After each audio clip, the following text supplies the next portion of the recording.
Hello friends, मैं हूं अवनीश साहब। पढ़ाई तुम्हारे द्वार में आपका फिर से स्वागत। इस वीडियो सीरीज में हम बात कर रहे हैं रीमान इंटीग्रेशन की। हमने पिछले वीडियो में step by step Riemann integration के प्रोसेस को डिस्क्राइब किया है। हम किसी बाउंडेड फंक्शन के लिए एक क्लोज इंटरवल ए बी में रीमान इंटीग्रेशन के इस प्रोसेस को यहाँ पहले समराइज कर लेते हैं। स्टेप 1, हम एक पार्टीशन P अंतराल ए बी का कंस्ट्रक्ट करते हैं और इस पार्टीशन के डिफरेंट सब इंटरवल्स में फंक्शन के सुप्रीमम और इन्फीमम डिटरमाइन करते हैं। सुप्रीमम और इन्फीमम डिटर्मिनेशन के बाद स्टेप 2 में हम इस पार्टीशन के करस्पॉन्डिंग फंक्शन f के अपर और लोअर सम्स कंस्ट्रक्ट करते हैं। अपर सम्स सुप्रीमम से और लोअर सम्स इन्फीमम से मिलेगा हमें। स्टेप 3 में हम इन अपर सम्स के सेट्स का इन्फीमम प्राप्त करते हैं और लोअर सम्स के सेट का सुप्रीमम डिटरमाइन करते हैं।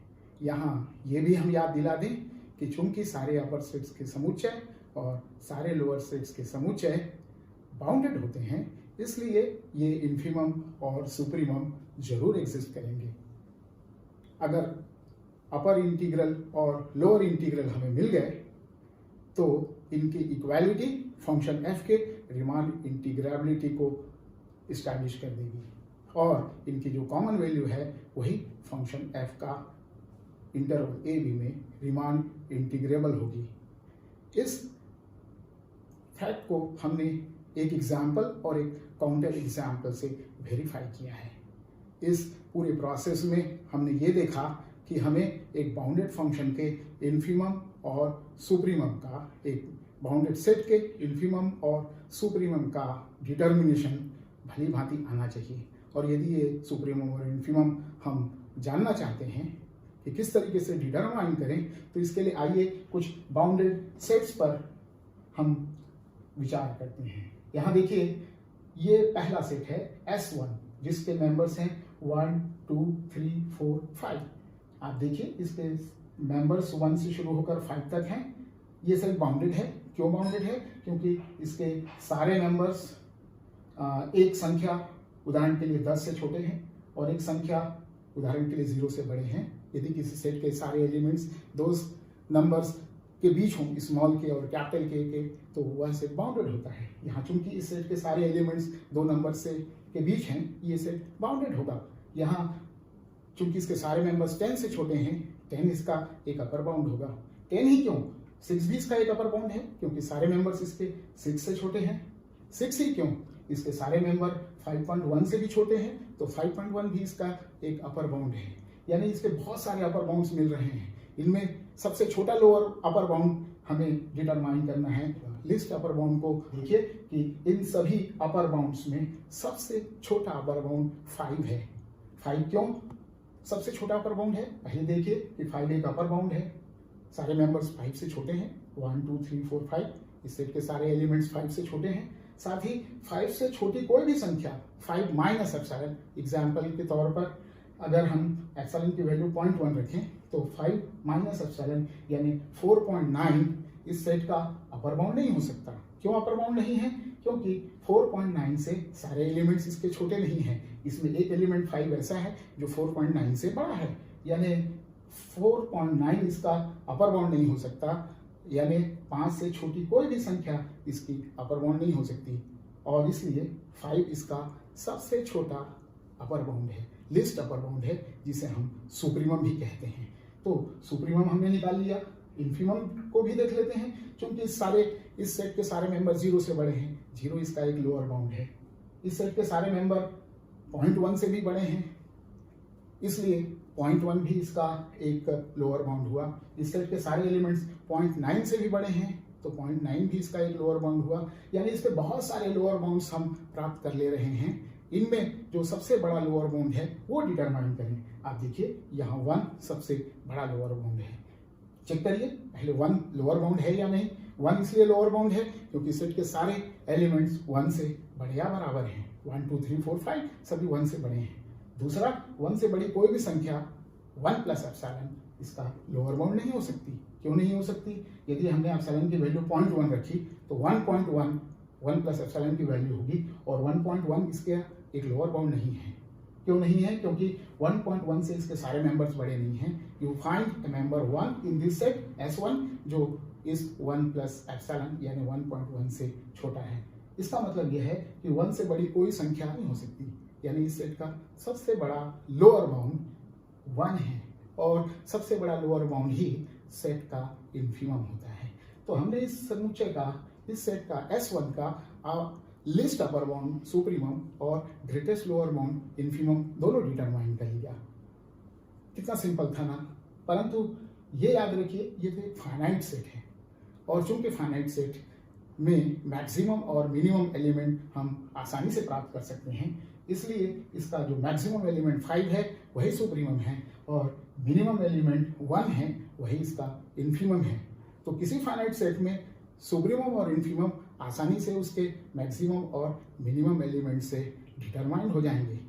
ये केस जब इनफाइनाइट सेट के बात करें तो थोड़ा कॉम्प्लेक्स हो जाएगा। दूसरे एग्जाम्पल S2 में देखिए, जिसके मेंबर्स हैं 1/n, n belonging to capital N, अर्थात इसके मेंबर्स हैं 1, 1/2, 1/3 एंड सो ऑन। ये एक इनफाइनाइट सेट है। इसके मेंबर्स देखिए 1, फिर 1/2, 1/3 और छोटे होते जा रहे हैं 1/4, 1/10।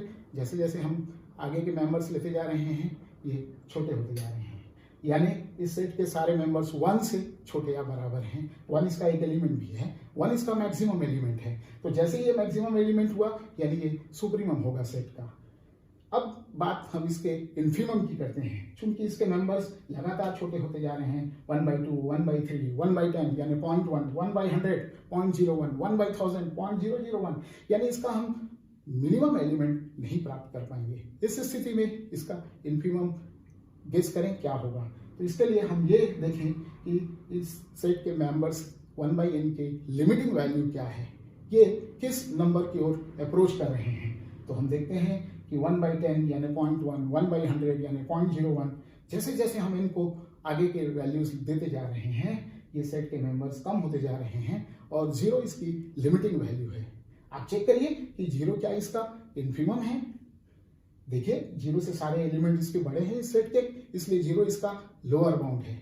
साथ ही साथ क्या 0 सबसे बड़ा लोअर बाउंड है? इसके लिए हम 0 से थोड़ी वैल्यू बढ़ाएं। 0 प्लस एप्सिलॉन, मान लीजिए 0.1 हमने एप्सिलॉन की वैल्यू दी, तो 0 प्लस 0.1 यानी 0.1 इसका लोअर बाउंड हो नहीं सकता क्योंकि सारे मेंबर इसके 0.1 से बड़े नहीं हैं। इसके बहुत सारे मेंबर्स हैं लाइक 1/11, 1/12 जो कि इस वैल्यू 0.1 से जो है छोटे होंगे। यानी ये 0 से कोई भी बड़ी संख्या इसका लोअर बाउंड नहीं हो सकती, यानी इसका सबसे बड़ा लोअर बाउंड 0 है और इसलिए 0 इसका इन्फीमम है। याद रखिए 0 इसका मिनिमम एलिमेंट नहीं है, फिर भी 0 हमने आसानी से देखा कि किस तरीके से इन्फीमम होगा। जब सेट का मैक्सिमम और मिनिमम एलिमेंट ना मिले तो सुप्रीमम और इन्फीमम के लिए यही प्रोसेस हम तीसरे और चौथे एग्जाम्पल में भी देखें। तीसरा example S3, 1 minus 1/n, n belonging to capital N। इसका पहला मेंबर देखिए 1 माइनस 1 है यानी 0।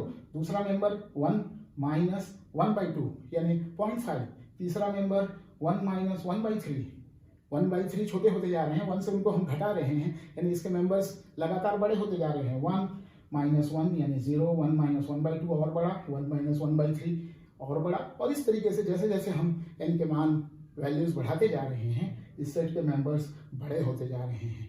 तो हमने क्या देखा कि इस सेट का सबसे मिनिमम एलिमेंट, सबसे छोटा एलिमेंट तो 0 है जो निश्चित रूप से उसका इन्फीमम हो जाएगा। हमने देखा है एक सेट का minimum value, minimum element infimum होता है, तो 0 इसका इन्फीमम हो गया। पर बात आती है सुप्रीमम की। इसके members 1 minus 1, 1 minus 1/2, 1 minus 1/3, n के मान बढ़ाने पर लगातार बढ़ते जा रहे हैं। इसका मैक्सिमम एलिमेंट हम प्राप्त नहीं कर पाएंगे। फिर इसका सुप्रीमम कैसे प्राप्त करें? तो हम देखें कि इन मेंबर्स की लिमिटिंग वैल्यू क्या है। 1 माइनस 1/n, जब n को इन्फिनिटी की ओर ले जाएंगे तो 1 माइनस 1/n 1 माइनस 0 यानी 1 को अप्रोच करेगा, यानी 1 इसकी लिमिटिंग वैल्यू है। 1 इसका मैक्सिमम एलिमेंट नहीं है, इसका कोई भी मैक्सिमम एलिमेंट नहीं मिलेगा। मेंबर्स लगातार बढ़ जा रहे हैं, इंडेफिनेटली बढ़ते जा रहे हैं, पर 1 से बड़े कोई नहीं, कभी नहीं हो रहे हैं। यानी 1 माइनस 0 यानी 1 इसका सुप्रीमम होना चाहिए। देखें, चेक करें 1 इसका सुप्रीमम है कि नहीं। 1 क्या अपर बाउंड है, सारे मेंबर्स 1 से छोटे हैं, 1 एक अपर बाउंड है। 1 से छोटा कोई भी नंबर आप सोचें 1 माइनस एप्सिलॉन, वो इस सबसेट का अपर बाउंड नहीं हो सकता, क्योंकि सारे नंबर 1 माइनस एप्सिलॉन से छोटे नहीं हो सकते। कोई भी एप्सिलॉन की वैल्यू फिर से 0.1 रख के देख लीजिए, 1 माइनस 0.1 यानी 0.9 होगा, और 0.9 से सारे एलिमेंट छोटे नहीं हैं। बहुत सारे एलिमेंट ऐसे होंगे जो 0.9 से बड़े होंगे। तो इस तरीके से आसानी से हमने इसका सुप्रीमम प्राप्त कर लिया, जो भले ही मैक्सिमम एलिमेंट नहीं है, बावजूद इसके हमने सुप्रीमम एलिमेंट लिमिटिंग वैल्यू से प्राप्त कर लिया, 1 है। इन्फीमम तो 0 है, ये मिनिमम एलिमेंट होने के कारण। चलिए चौथे एग्जाम्पल पर आ जाएं। S4 1 + 1/n, ये भी एक इनफाइनाइट सेट है, n belonging to capital N। इसका पहला मेंबर देखिए 1 + 1 यानी 2 है। आगे के मेंबर 1 + 1/2 छोटे हो गए, 1 + 1/3 और छोटे होते गए, यानी n के मान जैसे जैसे हम बढ़ाते जाएंगे ये मेंबर्स छोटे होते जाएंगे। सबसे बड़ा मेंबर चूंकि 2 है तो 2 इसका सुप्रीमम हुआ, इसमें कोई दिमाग लगाने की जरूरत नहीं है। परंतु इसके इन्फीमम के जब हम डिटरमाइन करना चाहते हैं तो उसके लिए हम इसका लिमिटिंग वैल्यू देखें, क्योंकि इसके मेंबर्स लगातार छोटे होते जा रहे हैं, मिनिमम प्राप्त नहीं कर पाएंगे। लिमिटिंग वैल्यू 1 + 1/n, n को अनंत की ओर ले जाएंगे, 1 + 1/n 1 + 0 को अप्रोच करेगा, यानी इसकी लिमिटिंग वैल्यू 1 है, यानी 1 इसका इन्फीमम होना चाहिए।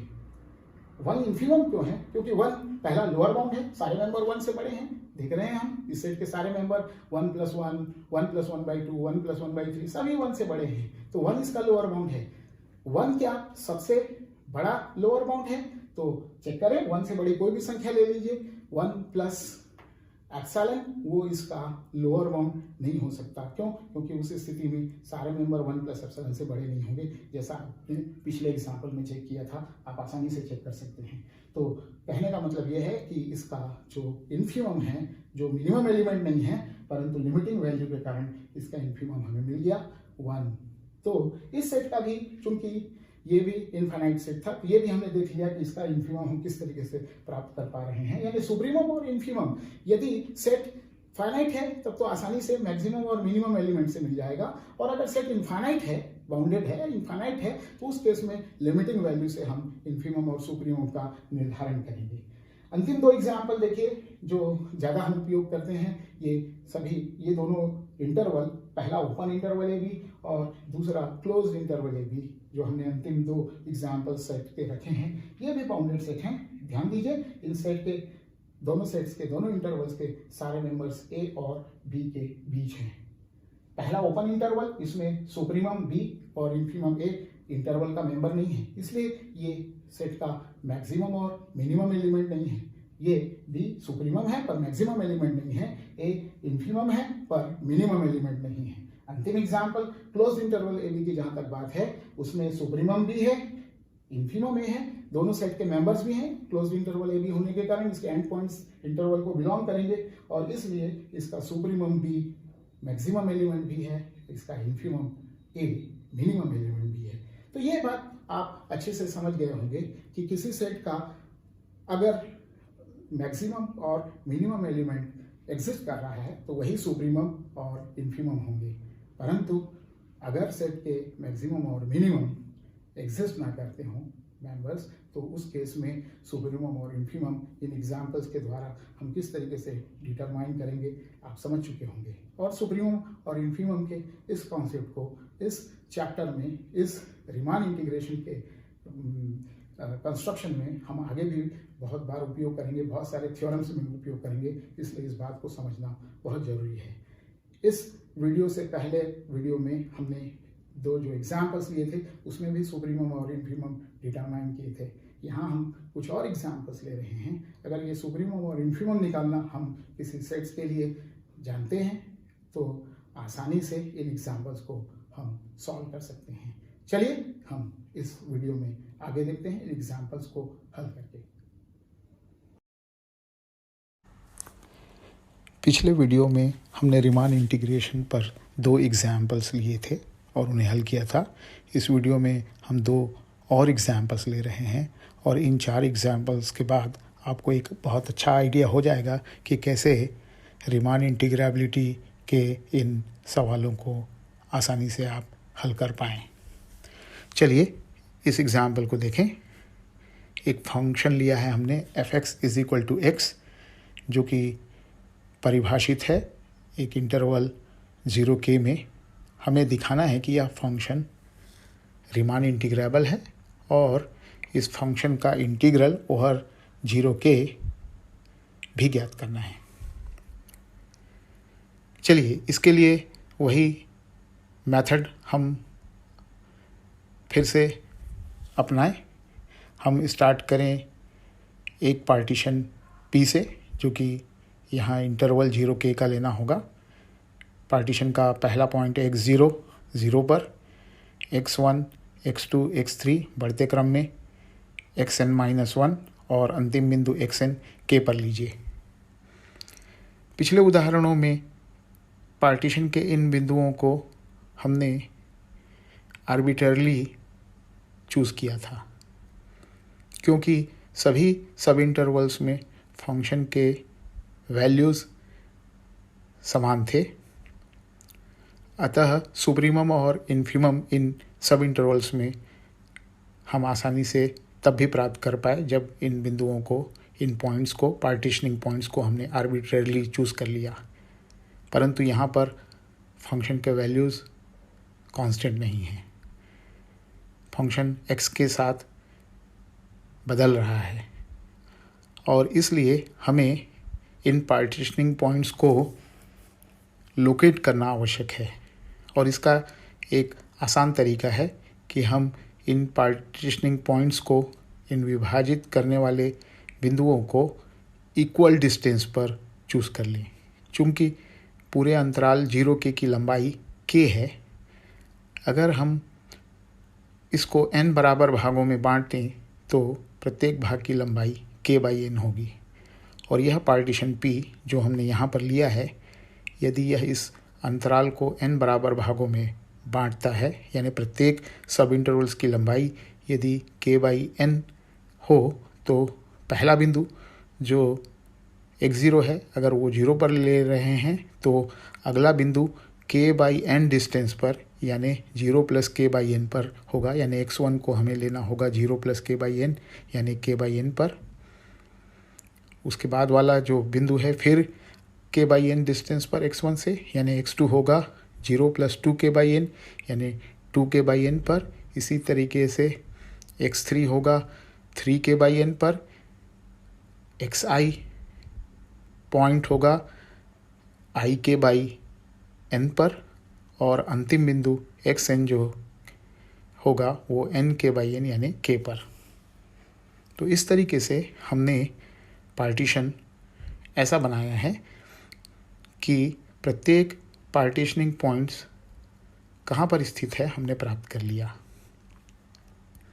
इस पार्टीशन के अंतर्गत प्रत्येक सब इंटरवल्स की लंबाई यानी डेल्टा xi, जो कि xi - 1 को प्रदर्शित करती है, k/n होगी सभी i के लिए। प्रत्येक उपअंतराल की लंबाई यहाँ k/n है। Delta x1, delta x2, delta xn सभी k/n लेंथ के हैं। साथ ही यह भी देखिए कि इस पार्टीशन के जो पार्टीशनिंग पॉइंट्स हैं, x0 0 पर, x1 0 + k/n यानी k/n पर, x2 2k/n पर, xi ik/n पर स्थित है।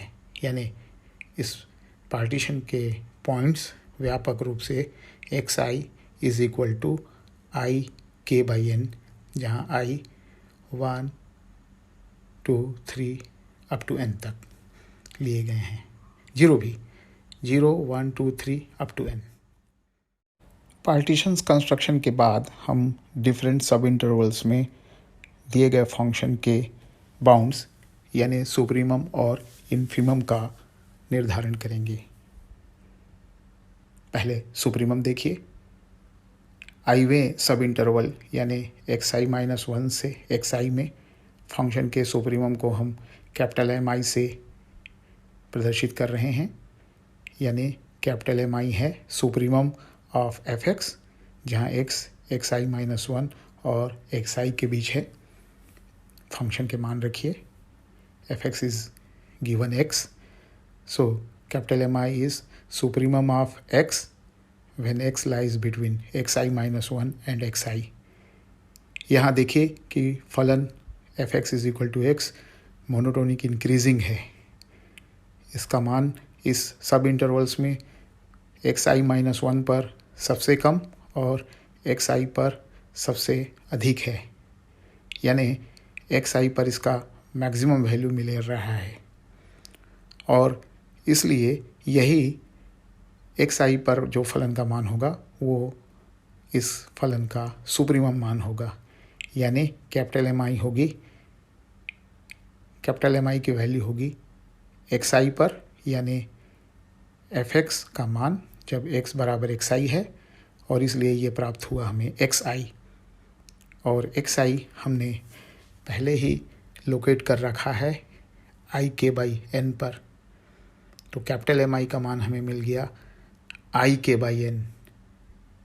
इसी प्रकार इन्फीमम स्मॉल एम आई से जिसे हम प्रदर्शित करते हैं, जो कि है इन्फीमम ऑफ एफ एक्स जब x x I minus one और एक्स आई के बीच है। एफ एक्स का मान रखिए जो कि एक्स है, तो इन्फीमम ऑफ एक्स जब x x I minus one और एक्स आई के बीच है। हम पहले ही बता चुके हैं कि फंक्शन मोनोटोनिक इंक्रीजिंग है।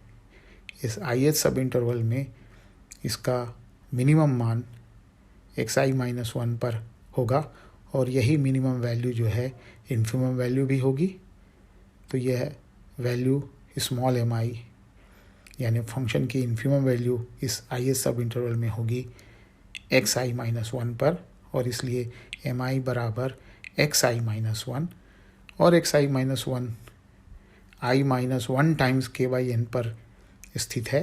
तो स्मॉल एम आई की वैल्यू हमें मिल गई आई माइनस वन के बाई एन। फिर से देखिए, कैपिटल एम आई जो आई वे सब इंटरवल में सुप्रीमम है उसका मान है आई के बाई एन, जबकि इन्फीमम स्मॉल एम आई है आई माइनस वन के बाई एन। आई के इन सभी वैल्यूज़ के लिए 1 2 3 अप टू एन। अगला स्टेप होगा अपर रीमान सम और लोअर रीमान सम का निर्धारण। अपर रीमान सम इस विभाजन P के करस्पॉन्डिंग जिसे हम UPF से प्रदर्शित करते हैं। UPF होता है summation i from 1 to n capital M I into delta x I. मान रखिए कैपिटल एम आई की जो अभी हमने डिटरमाइन की है, आई के बाई एन रखिए यहाँ पर कैपिटल एम आई का मान। ये UPF की वैल्यू होगी summation i from 1 to n आई के by N into delta x I की वैल्यू के बाई एन सभी आई के लिए। तो ये हो गया UPF का मान समेशन फ्रॉम 1 to n आई के बाई एन इंटू के by N. K square by N square summation sign से बाहर ले लीजिए, तो ये वैल्यू मिल गई हमें k square by N square into summation i from 1 to n, यानी UPF का मान आ गया k square by N square multiplied by this sum 1 + 2 + 3 up to n। 1 से n तक के इन नेचुरल नंबर्स को, प्राकृत संख्याओं को जोड़ने का फॉर्मूला हमारे पास है n+1/2। यहाँ ये वैल्यू रखिए, तो UPF हमें मिल गया k square by N square n+1/2। ऊपर से दोनों n को नीचे के n स्क्वायर से कैंसिल करा दीजिए, तो हमें मिल गया UPF का मान के square by 2 into 1+1/n।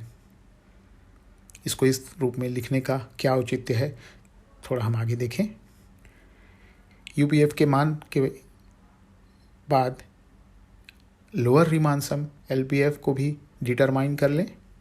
LPF का फॉर्मूला है summation small m i delta x i. Small m I infimum है ith सब इंटरवल में। वैल्यू हमने प्राप्त की है स्मॉल एम आई की i-1 टाइम्स के बाई एन, यहाँ रखिए।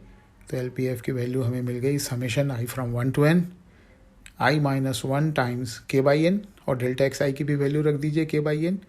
तो हमें LPF मिला summation i from 1 to n i minus 1 times k/n into k/n। फिर से k/n² समेशन से बाहर ले लीजिए, ये वैल्यू हो गई k²/n² into summation i from 1 to n i minus 1। i के मान 1 से लेकर n तक रखिए और सबको जोड़िए, हमें मिल गया LPF is equal to k²/n² into 0 + 1 + 2 up to n minus 1। यहाँ पर फिर से उसी फार्मूला का उपयोग करिए, 1 से लेकर n माइनस 1 तक नेचुरल नंबर्स का सम हमें मिल जाएगा k², यहाँ रखिए वो मान को, ये हो जाएगा k²/n² into n minus 1 into n minus 1 + 1 upon 2। याद रखिए वही सूत्र 1 + 2 + 3 + n, जिसका मान n + 1/2 था, वहाँ n की जगह में n माइनस 1 रख दीजिए। तो हमें 0 + 1 + 2 अप टू n माइनस 1 तक का सम मिला n minus 1 into n minus 1 + 1 upon 2, यानी n minus 1 into n upon 2। तो हमें LPF की वैल्यू मिल गई k²/n² into n minus 1 into n upon 2। ऊपर से फिर से 2n मिल रहे हैं, नीचे n² को ये कैंसल आउट करेंगे और हमें मिल जाएगा LPF का मान k²/2 इंटू 1 माइनस 1/n। तो UPF का मान मिला हमें k²/2 1 + 1/n, और LPF का मान मिला k²/2 1 माइनस 1/n। ये पार्टीशन P के करस्पॉन्डिंग अपर और लोअर रीमान सम हमें मिल गए। अब हम अंतिम स्टेप पर आ चुके हैं। UPF और LPF के निर्धारण के बाद हमें अंत में अपर और लोअर रीमान इंटीग्रल को ज्ञात करने हैं। सूत्र याद करिए, अपर रीमान इंटीग्रल होता है infimum of all upper sums, infimum over all partitions P of the given interval 0 के। सभी UPF के इन्फीमम मान से हमें अपर इंटीग्रल और सभी LPF यानी सभी लोअर सम्स के सुप्रीमम मान से हमें लोअर रीमान इंटीग्रल मिलता है। चलिए पहले अपर रीमान इंटीग्रल ऑफ F ज्ञात करें, जिसे हम यहाँ प्रदर्शित कर रहे हैं integral 0 to k fx dx, और इंटीग्रल के ऊपर बार लगाकर upper bar integral 0 to k fx dx, ये इन्फीमम ऑफ ऑल UPF से मिलेगा। UPF का मान हमें प्राप्त हुआ है इस पार्टीशन P के लिए, जिसमें ये पार्टीशनिंग पॉइंट्स की जो संख्या थी वो 0 से x0 से xn तक यानी n+1 पॉइंट्स थे। इस पार्टीशन P के करस्पॉन्डिंग UPF की वैल्यू हमें प्राप्त है k²/2 इंटू 1 + 1/n। इस मान को देखिए, यह n पर निर्भर कर रहा है, यानी n के अलग अलग मानों के लिए UPF के अलग अलग मान मिलेंगे। n के अलग अलग मानों का मतलब है अलग अलग विभाजनों के लिए UPF के अलग अलग मान प्राप्त होंगे। पिछले 2 एग्जाम्पल्स में याद करिए, सभी विभाजनों के करस्पॉन्डिंग UPF और LPF के मान एक जैसे थे, इसलिए वहाँ इन्फीमम और सुप्रीमम का निर्धारण बहुत आसान था, ट्रिवियल था। परंतु यहाँ पर थोड़ी सी सावधानी बरतनी होगी। UPF का मान n पर निर्भर कर रहा है और हमें ये चेक करना होगा कि n के किस मान के लिए हमें यह इन्फीमम मान देगा। फिर से देखिए, UPF का मान है k²/2 इंटू 1 + 1/n।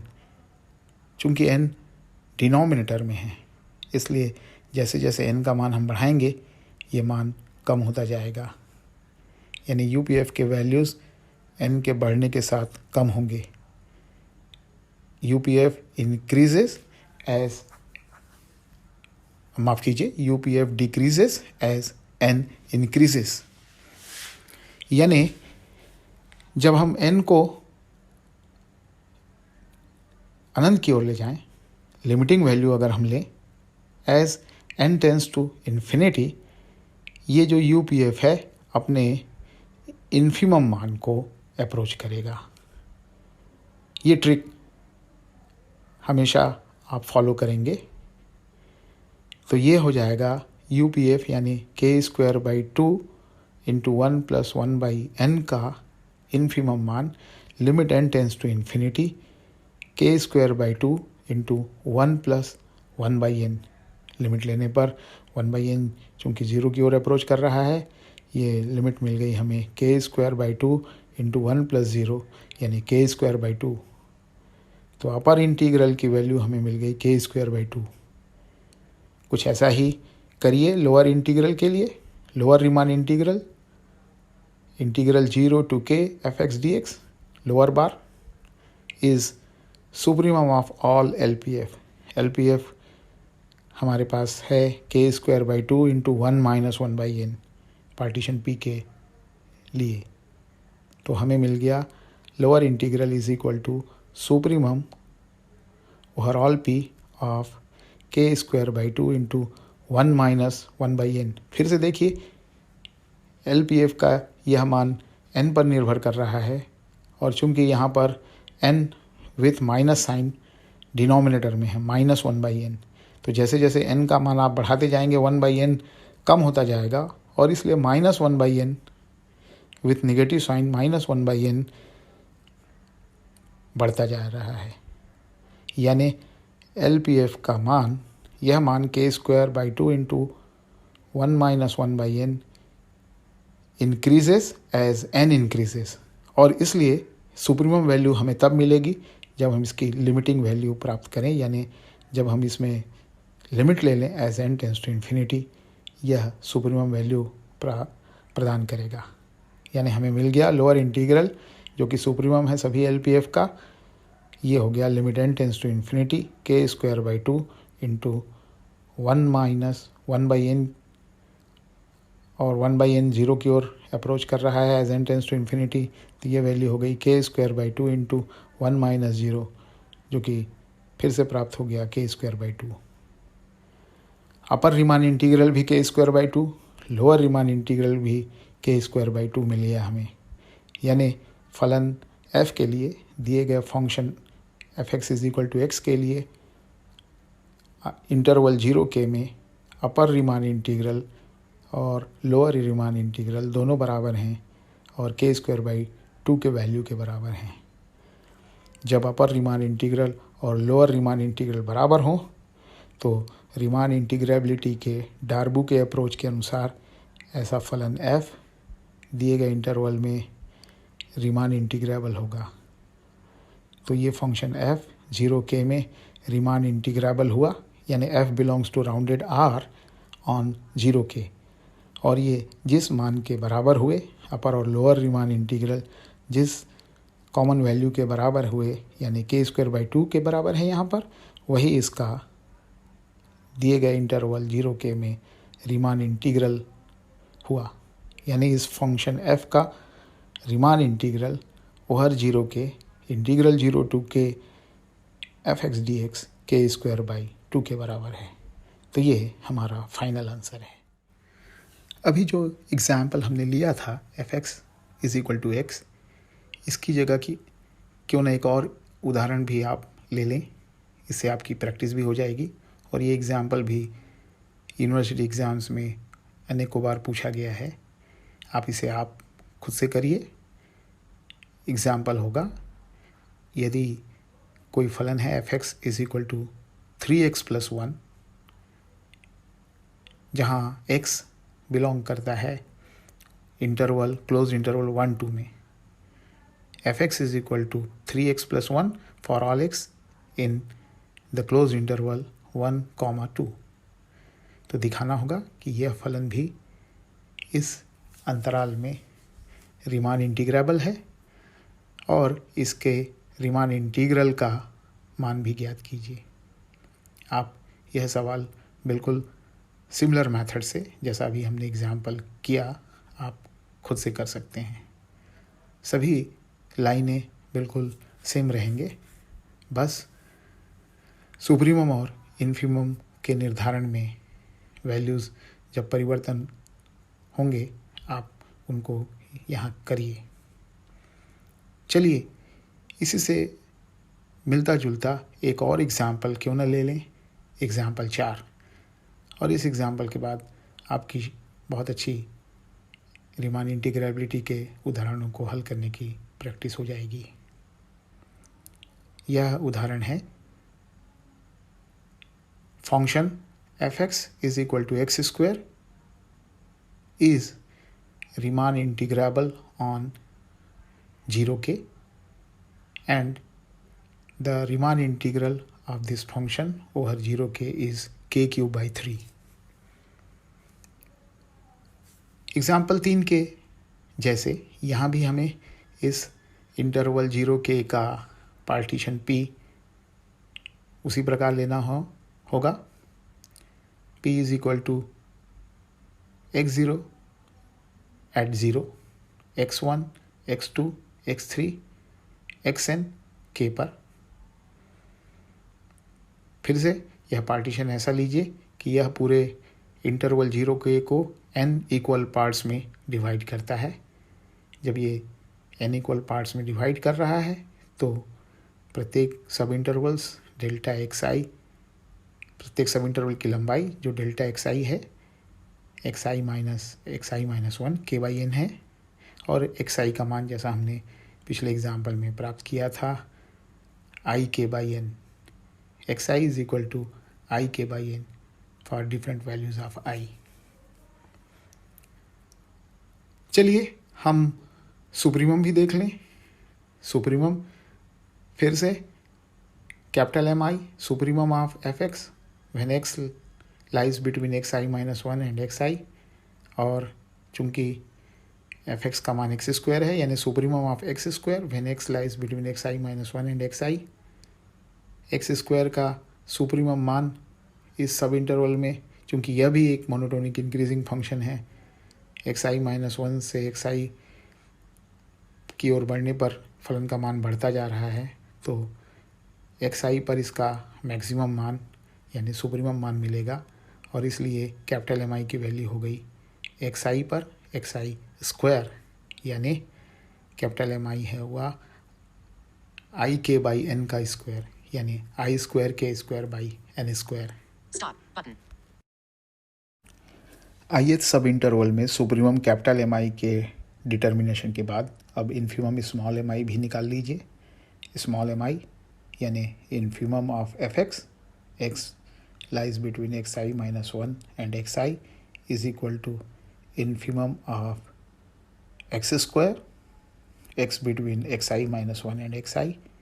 फिर से यह फलन चूंकि मोनोटोनिक इंक्रीजिंग है, ith सब इंटरवल xi माइनस 1 से xi के बीच इसका इन्फीमम मान यानी सबसे छोटा मान यहाँ पर xi माइनस 1 पर मिलने के कारण यही पर इसका इन्फीमम मान मिलेगा और ये हो जाएगा xi माइनस 1 का स्क्वायर। xi माइनस 1 की वैल्यू हम जानते हैं i माइनस 1 k/n है, तो हमें स्मॉल mi की वैल्यू मिल गई i माइनस 1 k/n का पूरे का स्क्वायर, यानी i minus 1 square k square upon n square. Capital Mi का मान मिला हमें i square k square by n square और स्मॉल mi का मान मिला हमें i माइनस 1 का square into k square upon n square, i के ये मान 1 2 3 अप टू n के लिए। चलिए सुप्रीमम और इन्फीमम के निर्धारण के बाद यूपीएफ और एलपीएफ ज्ञात कर ले। यूपीएफ यानी अपर रीमान सम, जो कि होता है summation i from 1 to n capital Mi delta xi के बराबर। कैपिटल Mi की value i square k square by n square रखिए, डेल्टा xi सभी i के लिए k/n है। यहाँ रखने पर यूपीएफ का मान मिल गया हमें summation from 1 to n I square के square by N square into के बाई एन, के cube by N cube summation से बाहर कर दीजिए कांस्टेंट होने के कारण। ये हमें मिल गया k cube by N cube into summation i from 1 to n I square. I के विभिन्न मान 1 2 3 से लेकर n तक रख के सभी को जोड़िए, हमें मिल गया यूपीएफ का मान k cube by N cube into 1 square plus 2 square up to n square. यहाँ पर 1 square 2 square up to n square का मान हमारे पास इसके लिए सूत्र है n+1 2n+1 upon 6, n into n+1 into 2n+1 upon 6। प्रथम n नेचुरल नंबर्स के स्क्वायर का सम, ये सूत्र हम स्कूल में पढ़ चुके हैं। यहाँ रखिए इस मान को, हमें यूपीएफ का मान मिल गया k cube by 6 n+1 2n+1 upon 6। Numerator में 3n, नीचे के n क्यूब को कैंसिल कर देंगे और हमें मिल गया यूपीएफ का मान k cube by 6 into 1+1 by N into 2+1 by n. ith subinterval में सुप्रीमम कैपिटल एम आई के डिटर्मिनेशन के बाद अब इन्फीमम स्मॉल एम आई भी निकाल लीजिए। स्मॉल एम आई यानी infimum of F x lies between xi minus 1 and xi is equal to infimum of x square, x between xi minus 1 and xi। फिर से यह फलन चूंकि मोनोटोनिक इंक्रीजिंग है, ith सब इंटरवल xi माइनस 1 से xi के बीच इसका इन्फीमम मान यानी सबसे छोटा मान यहाँ पर xi माइनस 1 पर मिलने के कारण यही पर इसका इन्फीमम मान मिलेगा और ये हो जाएगा xi माइनस 1 का स्क्वायर। xi माइनस 1 की वैल्यू हम जानते हैं i माइनस 1 के बाई एन है, तो हमें स्मॉल एम आई की वैल्यू मिल गई i माइनस 1 के बाई एन का पूरे का स्क्वायर यानी i माइनस 1 स्क्वायर के square upon n square. Capital M i का मान मिला हमें i स्क्वायर के स्क्वायर बाई एन स्क्वायर और स्मॉल एम आई का मान मिला हमें i माइनस 1 का square into k square upon n square. I के ये मान 1 2 3 अप टू n के लिए। चलिए सुप्रीमम और इन्फीमम के निर्धारण के बाद यूपीएफ और एलपीएफ ज्ञात कर लें। यूपीएफ यानी अपर रीमान सम जो कि होता है summation i from 1 to n capital M i delta x i के बराबर। कैपिटल एम आई की वैल्यू आई स्क्वायर के स्क्वायर बाई एन स्क्वायर रखिए, डेल्टा एक्स आई सभी आई के लिए के बाई एन है। यहाँ रखने पर यूपीएफ का मान मिल गया हमें summation from 1 to n I square के square by N square into के बाई एन, के cube by N cube summation से बाहर कर दीजिए कांस्टेंट होने के कारण। ये हमें मिल गया k cube by N cube into summation i from 1 to n I square. I के विभिन्न मान 1 2 3 से लेकर n तक रख के सभी को जोड़िए, हमें मिल गया यूपीएफ का मान k cube by N cube into 1 square plus 2 square up to n square. यहाँ पर 1 square 2 square up to n square का मान हमारे पास इसके लिए सूत्र है n+1 2n+1 upon 6, n into n+1 into 2n+1 upon 6। प्रथम n नेचुरल नंबर्स के स्क्वायर का सम, ये सूत्र हम स्कूल में पढ़ चुके हैं। यहाँ रखिए इस मान को, हमें यूपीएफ का मान मिल गया k cube by 6 n+1 2n+1 upon 6। Numerator में 3n, नीचे के n क्यूब को कैंसिल कर देंगे और हमें मिल गया यूपीएफ का मान k cube by 6 into 1+1 by N into 2+1 by n. आइए इसी तरह लोअर रीमान सम एलपीएफ को भी ज्ञात कर लें। LPF is equal to summation i from 1 to n small m i delta x i. Small m i यानी infimum ith subinterval में हमें मिल चुका है i माइनस 1 स्क्वायर के square upon n square. Delta x i सभी i के लिए के बाई एन है, यहाँ रखिए LPF हमें मिल गया summation I from 1 to n I minus 1 square k square by n square into k by n, k cube by n cube को फिर से समेशन के बाहर कर दीजिए, हमें ये मान मिल गया k cube by n cube summation I from 1 to n I minus 1 square. I के ये मान 1 2 3 से लेकर n तक रखिए, हमें ये मिल जा रहा है LPF का मान k cube by n cube into 0 square plus 1 square plus 2 square up to n minus 1 का स्क्वायर। उसी सूत्र में जहाँ 1 square plus 2 square up to n square का मान था n plus 1 2n plus 1 by 6, उस सूत्र में n के जगह में n माइनस 1 रख दीजिए। तो ये सम जो मिल गया हमें n minus 1 into n minus 1 plus 1 into twice n minus 1 plus 1 upon 6, और इसलिए LPF का मान मिल गया हमें k cube by n cube into n minus 1 into n into twice n minus 1 upon 6। ऊपर से तीनों n को नीचे के n क्यूब से कैंसिल करा दीजिए, तो ये मान मिल गया हमें k cube by 6 into 1 minus 1 by n into 2 minus 1 by n, यानी LPF का मान प्राप्त हुआ हमें k cube by 6 into 1 minus 1 by n into 2 minus 1 by n। UPF और LPF इन दोनों के इन मानों से अब हम अपर और लोअर रीमान इंटीग्रल का आसानी से निर्धारण कर लेंगे। ith सब इंटरवल में सुप्रीमम कैपिटल MI के डिटर्मिनेशन के बाद अब इन्फीमम स्मॉल mi भी निकाल लीजिए। स्मॉल mi यानी infimum of fx, x lies between xi minus 1 and xi is equal to infimum of x square, x between xi minus 1 and xi। फिर से यह फलन चूंकि मोनोटोनिक इंक्रीजिंग है, ith सब इंटरवल xi माइनस 1 से xi के बीच इसका इन्फीमम मान यानी सबसे छोटा मान यहाँ पर xi माइनस 1 पर मिलने के कारण यही पर इसका इन्फीमम मान मिलेगा, और ये हो जाएगा xi माइनस 1 का स्क्वायर।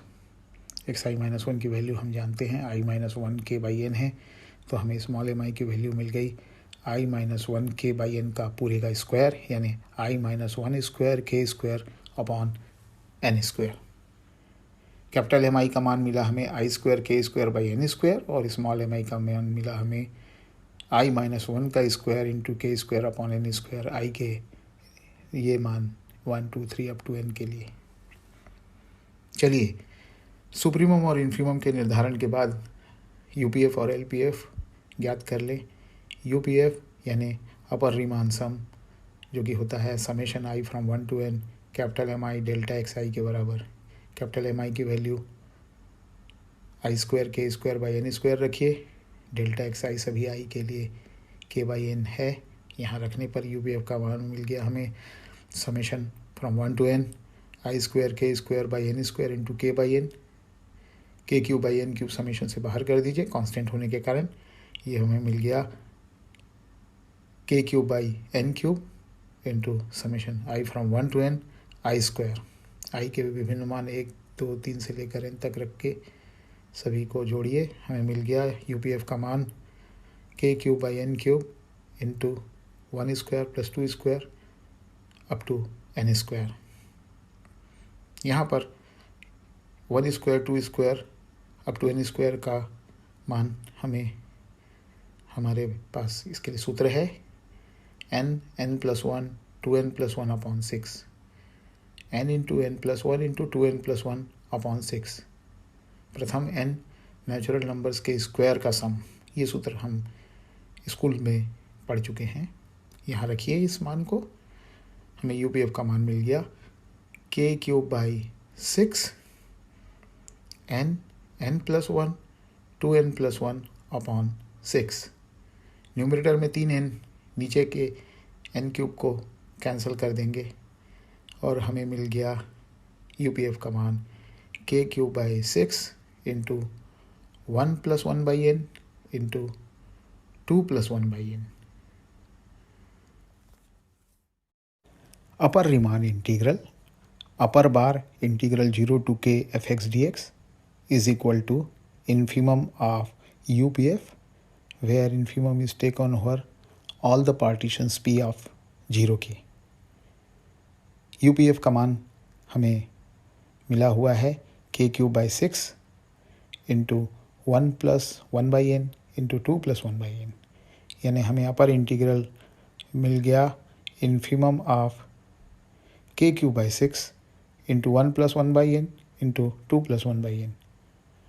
अब हमें यहाँ k cube by 6 into 1 plus 1 by n 2 plus 1 by n का इन्फीमम मान प्राप्त करना है. n के विभिन्न मानों के लिए ये मान कब इन्फीमम मान देंगे. फिर से देखिए, यहाँ पर n डिनोमिनेटर में होने के कारण जैसे जैसे n का मान हम बढ़ाएंगे ये मान कम होते चलेगा, और इसलिए जब हम इसमें लिमिट लें as n tends to infinity तो हमें इन्फीमम मान मिल जाएगा, और इसलिए यह इन्फीमम मान होगा limit n tends to infinity k cube by 6 into 1 plus 1 by N into 2 plus 1 by n. Limit लेने पर 1 बाई एन और 2 बाई एन 0 की ओर अप्रोच करेंगे और हमें यह मान मिल जाएगा k cube by 6 into 1 plus 0 2 plus 0 यानी k क्यूब बाई 3. और इसलिए upper integral 0 to k fx dx is equal to k cube by 3. आइए लोअर रीमान इंटीग्रल भी इसी तरह ज्ञात कर लें. Lower Riemann integral 0 to k fx dx, नीचे बार लगाइए, is equal to supremum of all LPF, where supremum is taken over all the partitions P of 0k. LPF का मान हमारे पास है k cube by 6 1 minus 1 by n 2 minus 1 by n. यहाँ रखिए, हमें मिल गया lower Riemann integral is equal to supremum of k cube by 6 into 1 minus 1 by n 2 minus 1 by n. यह मान जो n पर निर्भर कर रहा है, हम देख रहे हैं चूँकि यहाँ पर n डिनोमिनेटर में है इसलिए 1 बाई एन और 2 बाई एन n के बढ़ने के साथ घटेंगे, परंतु सामने माइनस साइन होने के कारण ये बढ़ेगा n के साथ, और इसलिए k cube by 6 into 1 minus 1 by n 2 minus 1 by n का मान जैसे जैसे n अनंत की ओर बढ़ेगा ये अपने सुप्रीमम मान की ओर बढ़ेगा, और इसलिए हमें ये सुप्रीमम मान मिल जाएगा limit n tends to infinity k cube by 6 1 minus 1 by n 2 minus 1 by n. 1 by n और 2 बाई एन 0 की ओर अप्रोच कर रहे हैं, इसलिए यह सीमा मिल गई हमें k cube by 6 1 minus 0 2 minus 0, और इसलिए ये बराबर हुआ k क्यूब बाई 3 के. यानी लोअर इंटीग्रल यानी integral 0 to k fx dx lower bar is equal to k cube by 3. Upper integral और लोअर इंटीग्रल दोनों k क्यूब बाई 3 के बराबर प्राप्त हो गए. चूँकि अपर और लोअर रीमान इंटीग्रल बराबर हैं, यह फलन 0k में अंतराल 0k में रीमान इंटीग्रेबल होगा, और ये जिस मान के बराबर हैं वह फंक्शन का इस इंटरवल में रीमान इंटीग्रल होगा. यानी Riemann integral of f over 0k integral 0 to k fx dx is equal to k cube by 3. Friends, हमने इन दो एग्जाम्पल्स में ये रीमान इंटीग्रेबिलिटी के प्रोसेस को अच्छे से समझ लिया होगा. हम किसी भी एग्जाम्पल में रीमान इंटीग्रेबिलिटी को टेस्ट करने के लिए और रीमान इंटीग्रल के एवेल्यूएशन के लिए ये सुप्रीमम और इन्फीमम निकालने की टेक्निक अगर अच्छे से कर लेते हैं तो कोई भी एग्जाम्पल आसानी से हल हो सकेगा. यदि आपसे कोई एग्जाम्पल ना बनता हो तो आप मेरे ईमेल आईडी पर प्रश्न पूछ सकते हैं, उसका उत्तर मैं ज़रूर देने की कोशिश करूँगा. साथ ही साथ आप ये भी याद रखिए कि यूनिवर्सिटी एग्ज़ाम में इस यूनिट में सबसे पहला प्रश्न किसी फंक्शन के इंटीग्रेबिलिटी चेक करने के लिए ही दिया जाता है. आप ये भी देखिए यहाँ पर कि ये सभी फंक्शंस जो हमने यहाँ कंसीडर किए हैं ये कंटिन्यूस फंक्शंस हैं। सारे कंटिन्यूस फंक्शंस आगे चल के हम देखेंगे कि इंटीग्रेबल होते हैं। न केवल कंटिन्यूस फंक्शंस बल्कि पीस वाइज कंटिन्यूस फंक्शन, यानी ऐसे फंक्शन जो फाइनाइट नंबर ऑफ डिसकंटिन्यूटीज रखते हैं, ये भी रीमान इंटीग्रेबल होते हैं। आगे हम ये भी देखेंगे कि सारे मोनोटोनिक फंक्शन भी रीमान इंटीग्रेबल होते हैं।